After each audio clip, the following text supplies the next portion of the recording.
He's exciting to listen to. His energy is exciting, and it's really just fun to be a part of watching him develop into the quarterback we all know he's probably going to be. Nick, in your opinion, what was the most impressive part of the Chiefs' win? Well, you mentioned Patrick Mahomes, his poise and the fact that the moment clearly was not too big for him, that he made no major mistakes. His worst throw of the day was the one that Sammy Watkins saved for him. That could have been a pick, and Sammy Watkins turned it into a reception. And the drive right after the blocked punt, when it was 17-7 near halftime, and it could have gone either way, and they used the clock. They forced the Colts to use all their timeouts, and Mahomes, through the air with his legs, accounts for 73 of their 75 yards on the most important drive of the game. All that was very good. But the most impressive part to me was this defense continuing to make plays. The Colts, 9 third-down attempts. 0 conversions. After the Sammy Watkins fumble, another moment the game could have flipped in the Colts' favor. Dee Ford comes around the edge, takes the ball away from Andrew Luck. This defense shutting down the Colts' offense for the entirety of this football game, that has to be what was most impressive. A defense that's been better at home than on the road, but still by no means close to one of the best defenses in football, had as good of a defensive performance this weekend as anybody. Yeah, I'll give Patty Mahomes credit for playing in the playoff games and being under control. But if look at his stat line, 27 for 41, 278, got sacked 4 times, quarterback rating of 85. If you tell me that before the game, I tell you the Chiefs lose. Oh. Those numbers right there, with the Chiefs defense they played with for 16 games, they lose the game. Like, they're not going to have enough productivity because you think without Kareem Hunt, they're probably not going to have 25 rush attempts. So, bam, they had that plus some, 33 rush attempts there. So, with that stat line, you got to be happy with Patty Mahomes because he played within himself. He didn't try to force anything. But there's nothing in that game that was more surprising than their defense. Like, this has been one of the historically bad defenses, 5 yards a rush, and their ability to be able to dominate on first and second down. Nick mentioned the third down, but the reason why, because they were winning on first and second down to put them in a position that they could stop them on third. That was the difference between what the Chiefs were trying to do and what the Chargers were trying to do. They weren't winning on first and second down up front, and you got to give credit to that front seven. They physically beat the Colts at what the Colts are very, very strong at. I thought the Colts had the best offensive line, and in that game, the Chiefs were so much better than them up front. And the Chiefs, you mentioned them running the football. Damian Williams, since he's come in for Kareem Hunt, the Chiefs' per-game rushing production has not dropped off. Now, he is clearly not the pass catcher that Kareem Hunt is, and they love using the running back screen game, and that has been downgraded since Kareem Hunt got cut from this team. But Damian Williams, who got a contract extension a couple weeks ago, has been really good. And I think Mahomes' passer rating is, well, I know that the reason it's 85 and not 105 is because he ran for the touchdown instead of throwing for the touchdown. The only, to me, concern, or the biggest concern in this game was, would Pat Mahomes give the ball to the other team? He hasn't been as turnover-prone as Andrew Luck, but we have seen in some of the bigger games this year, he tries to force things, throws an early interception. They avoided that, and they were, because the defense forced the Colts into 3-and-out, 3-and-out, 3-and-out, start the game. You're up 14-0, and then you can be very cautious, which is what they were the rest of the game. And, I mean, this is obviously a great win for the Chiefs, but it again speaks to what we said earlier. Like, this is the healthiest the Chiefs have been all year. Sammy Watkins got to play. They clearly were rested. And their defense showed up. The defense showed up. And all of those things, I don't think any of those things happen without the bye. I don't think any of those things happen on the road. This Chiefs team, the defense, is allowing 35 points per game on the road.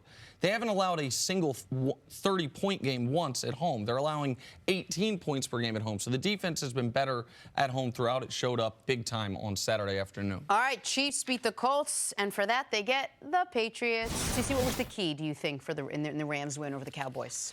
Up front, man, their overall philosophy, they were going to get back. It was nice to see Todd Gurley was healthy, but even beyond that, with C.J. Anderson being added to their roster, you don't think that they're going to take advantage of that and be able to run on the Cowboys. We haven't seen anybody run on the Cowboys like that this year. And up front, there were several teams that really transformed their season by getting away from having a bad offensive line. Seattle, the Colts, and the LA Rams. In the last 2 years, all these teams have revamped their offensive line, have a different attitude in offensive line. The Rams offensive line started all the games last year and started every game this season. So their overall continuity coming into this game healthy. Andrew Whitworth, the left tackle led by them, that rushing attack was phenomenal. And when you can play that physical in a playoff game, it makes the game so much easier for the quarterback. We saw that in the Kansas City game. We saw that in this game where you're not relying on the quarterback to try to lead you to win. It was an old-style football that we hadn't seen all season. It was nice that the Rams were able to adopt that for this playoff win. And you mentioned when we were talking about the Chiefs that if you'd have told you Pat Mahomes' stat line before and you said the Chiefs would lose. Well, if you told me before the game